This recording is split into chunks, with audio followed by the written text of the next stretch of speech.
হঠাৎ করেই কালকে আবার আমাদের দেশের সাবেক ক্রিকেটের ক্যাপ্টেন মাশরাফি বিন মুর্তজা আবার আলোচনায়। আর এই আলোচনার মূল কারণ হলো তার বাবার একটা ইন্টারভিউ, যেটা সে কালের কণ্ঠে দিয়ে।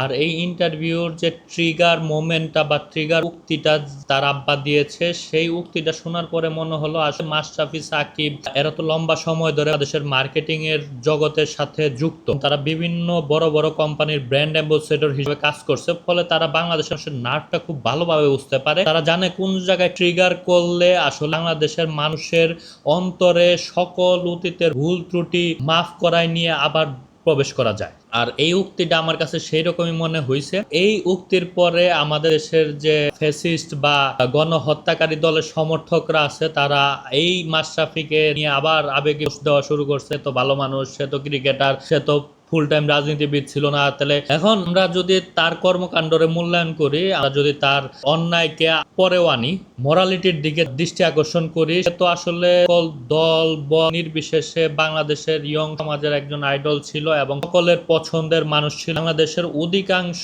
তরুণ সমাজ তাকে আইডল হিসাবে গ্রহণ করত বা পছন্দ করত এবং ভালো মানুষ হিসাবেই পছন্দ করত। কিন্তু তার যে ভক্তের লিস্ট, যেখানে কিনা সবচেয়ে বেশি হইল তরুণ সমাজ বা ইয়ং বাচ্চা পোলাপান, এই বাচ্চা পোলাপান যখন সবচেয়ে বড় বিপদের সম্মুখীন হয়েছে, যখন একটা দেশের সরকার তাদের সরাসরি গুলি করে হত্যা করতেছিল এবং তো তাদের উপর হেলিকপ্টার থেকে গুলি চলতেছিল, সামনে গুলি করা হইতাছিল, তাদের যুব লীগ এবং ছাত্রলীগের পোলাপানরা এক পাশ থেকে গুলি করতেছিল, পুলিশ আরেক পাশ থেকে গুলি করতেছিল। সেই খারাপ সময়ে তাদের আইডল কি করছে? তাদের আইডল তার ফ্যামিলির সুখ বাঁচানোর জন্য, তার ছেলের উজ্জ্বল ভবিষ্যৎ বাঁচানোর জন্য এবং তার এমপির পদ বা চেয়ার রক্ষা করার জন্য এই বাচ্চা পোলাপানগ পক্ষে বা এই গণহত্যার পক্ষে কি কোনো একটা স্টেটমেন্ট দিতে পারছে? স্টেটমেন্ট না দিক, যে একটা পজিটিভ কথাবার্তা, যে যা হইতেছে আমরা এটা নিয়ে আলোচনা করব, আমরা চাবো আমাদের দাবি পূরণ করার চেষ্টা করব, আমি এই বিষয় নিয়ে আপার কাছে যাব, আপার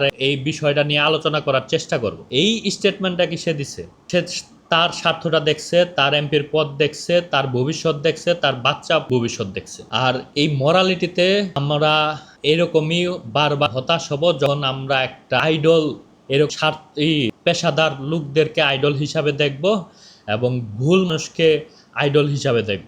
আর যদি বন্যায়ের কথা, সে তো একটা অঞ্চলের জনপ্রতিনিধি ছিল এবং সেই অঞ্চলের দায়িত্ব তো তার ছিল।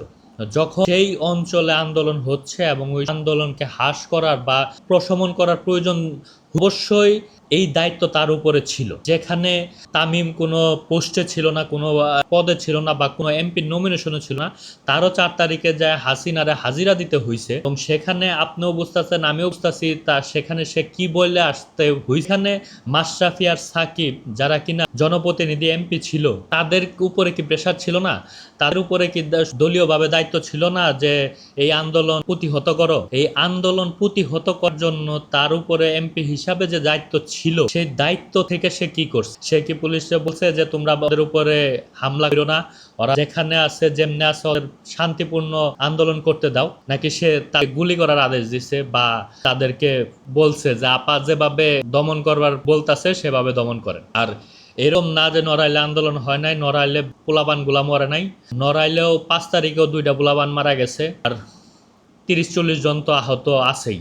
এই সময়ে জনপ্রতিনিধি হিসাবে সে ওখানে কি দায়িত্ব পালন করছে? আর সে যে সরাসরি পারে নাই, গোপনে বাচ্চা এই পোলাপানদের পক্ষে ছিল, এর প্রমাণ তার নিজের দিতে হবে। এই প্রমাণ অন্য কেউ দিবে না, তার নিজের প্রমাণ দিতে হইব, তার কল রেকর্ড পাই করে দিতে হইব যে সে পুলিশে বলছে যে না তোমরা গুলি করো না, কারণ সেই কল রেকর্ড তার কাছে আছে যদি সে বইলা থাকে। এবং এর প্রমাণ, তার নির্দোষের প্রমাণ তার দিতে হইব। তার নামে যেহেতু মামলা হয়েছে, তার প্রমাণ করে বাইর হইতে হইব যে আসলে আমি অন্যায় করি নাই, আমি নিরুপায় ছিলাম, তো আমি সবসময় ওদের পক্ষে ছিলাম। আর এর প্রমাণ তার কাছেই থাকার কথা। যদি সে পক্ষে থাকে, পুলিশদের কি নির্দেশনা দিছে, প্রশাসনকে কি, তার এলাকার প্রশাসনকে কি নির্দেশনা দিছে, তার এলাকার যুবলীগ ছাত্রলীগের পোলাপানরে কি নির্দেশনা দিছে, এটার প্রমাণ তার দিতে হইব।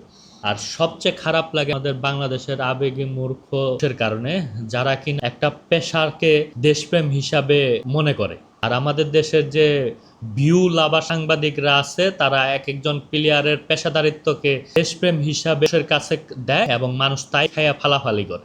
অনেকেই বলে যে মাশরাফি 7 বার অপারেশন নিয়ে হাঁটু ছাড়া সে ক্রিকেট খেলে গেছে দেশের জন্য। সে কি আসলে দেশের জন্য খেলছে? সে তার ক্যারিয়ারের জন্য খেলছে, তার ছেলের উজ্জ্বল ভবিষ্যতের জন্য খেলছে, তার ভালো ফিউচারের জন্য খেলছে, তার বাচ্চার আরাম আয়েশের জন্য খেলছে। যেমন আমার বাপ আমার জন্য পরিশ্রম করছে, কামলা দিছে। আমাদের দেশের অনেক প্রতিবন্ধী রিক্সা চালক আছে এবং অনেক আপাও নাই, তারাও মাটি গাই দেখাইছে। সে কি দেশপ্রেমের জন্য, তাহলে সে তার পেশা কি দেশপ্রেমের জন্য করতেছে না, নাকি সে তার পেশাকে তার বাচ্চা পালার জন্য করতেছে? যদিও আমিও মনে করি প্রতিটা পরিবারের নিজের দায়িত্ব পালন করা ওটাও একটা দেশপ্রেম। তো আমরা যেভাবে ক্রিকেটকে দেশপ্রেম হিসাবে প্রচার করি, প্রসার করি, আসলে কি সেটা কি তাই? আসলে তারা যদি দেশপ্রেম হিসাবে বলতো, তাহলে মুমিনুল কিছুদিন আগে বলে নাই যে টেস্ট ক্রিকেট দিয়ে আমার পেটের ভাত চলে না। মুশফিক কেন বারবার বলে যে বিপিএল যদি না চলে আমার সংসার চলবো না। এটা তার পেশা, এটা কামাই কইরা তার খাইতে হয়। আজকে যদি মাশরাফি 7 বার অপারেশন কইরা মাঠে না ফিরতো, তাহলে আজকে রফিকের মতো বড় প্লেয়ার কিন্তু কাপড় বেচা খাইতেছে। মাশরাফিরও অপারেশনের পর কোথাও না কোথাও দোকান কইরা খাইতে হইতো বা কাপড় বেচা খাইতে হইতো। আজকে সে 7 বার অপারেশনের পরে ক্রিকেট মাঠে ফিরছে বলেই সে আজকে এমপি হইতে পারছে, এতগুলো আমাদের ভালোবাসা পাইছে, এত কোটি কোটি টাকা কামাইতে পারছে, সে 20-30টা কোম্পানির ব্র্যান্ড অ্যাম্বাসেডর হইতে পারছে, তার পোলাপান লাক্সারি জীবন যাপন করতে পারতেছে। এটা তার পেশা এবং তার পেশায় সে খুব ভালো ছিল এবং তার পেশায় সে খুব ভালো অবস্থানে নিয়েছে, আর তার পেশা তাকে জনগণের মাঝে গেছিল। কিন্তু এইটাকে আমরা বারবার দেশপ্রেম হিসাবে যে ফ্রেমিংটা করি, এতে আমরা নিজেরাই বোকা হইতেছি, অন্য কেউ বোকা হইতেছে না। আজকে যদি হাসিনা জিততো আর এই পোলাপানগুলা যদি হারতো, তো এই পোলাপানগুলারও শিবির কইয়া হাত পাও ভাঙ্গা ফেলাইতে হইতো, কিছু সমন্বয়কের লাশ খালে বিলে পাওয়া যাইতো, আর তাদের নামেও অগণিত অযথা মামলা হইতো এবং আওয়ামী লীগের লোকেরা মামলা বাণিজ্য করতো। তখন আপনাদের এই মাশরাফি কি করতো? মাশরাফি কি এইরকম দুঃখ বইরা কথা কইতো, না সেও এই মামলা বাণিজ্যের সাথে সম্মতি দিত? সরাসরি মামলা বাণিজ্য হয়তো বা সে নাও করলে করতে পারতো, কিন্তু তার নেতাকর্মীরা যে মিথ্যা মামলা দিত, মানুষের বাড়িঘর হামলা করত, বা এইখানে সে কি প্রতিবাদ করতো? তাহলে সে যদি তার ক্যারিয়ারের জন্য মানুষের হত্যাকে ভুলে যেতে পারে, মানুষের তার ভক্তদের মরতে দিতে পারে, তাহলে আমরা কেন আসলে তার জন্য এত মায়া কান্না করতেছি?